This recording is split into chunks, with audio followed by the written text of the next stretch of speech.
शरीर चांगलं ठेवायचं यासाठी जिमला जायचं, योगा करायचा, सकाळी प्राणायाम करायचा. शरीर जर खराब झालं, कुठे काही दुखत असेल, कधी मायग्रेन होत असेल, कधी स्टमक पेन असेल, कधी पायाला काही लागलं असेल, कुठलीही शरीराला इजा झाली तर आपण काय करतो, पटकन डॉक्टरांकडे जातो, मेडिसिन्स घेतो, ओव्हर द काउंटर मेडिसिन्स घेतो, सगळं काही करतो. सगळं काही कशासाठी चालतं? आपल्या शरीरासाठी. आता या शरीराला चालवणारं कोण असतं? ते असतं माइंड, आपलं ब्रेन. ते सगळ्यात वरती दिलं आहे देवाने, है ना? तर मग याची हेल्थ जेव्हा खराब होते तेव्हा त्या सगळ्या गोष्टी आपल्याला कमी महत्त्वाच्या किंवा असं काय नसतं, होऊन जाईल ठीक, आपोआप ठीक होऊन जाईल, असं सगळं का वाटतं? आपोआप ठीक होत नाही सगळं. आपोआप तुमची जखम भरते का? आपोआप डोकं बसतं का विदाऊट पेनकिलर घेता?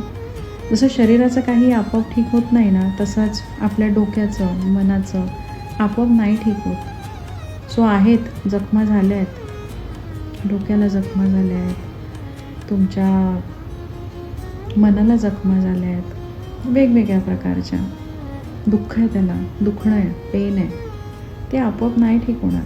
त्याच्यासाठी भेटायला लागेल काउन्सिलरसोबत किंवा सायकॅट्रिस्टसोबत बोलायला लागेल. So I am there.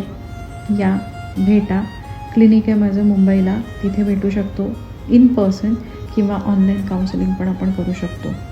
पण हिलिंग इज इम्पॉर्टंट.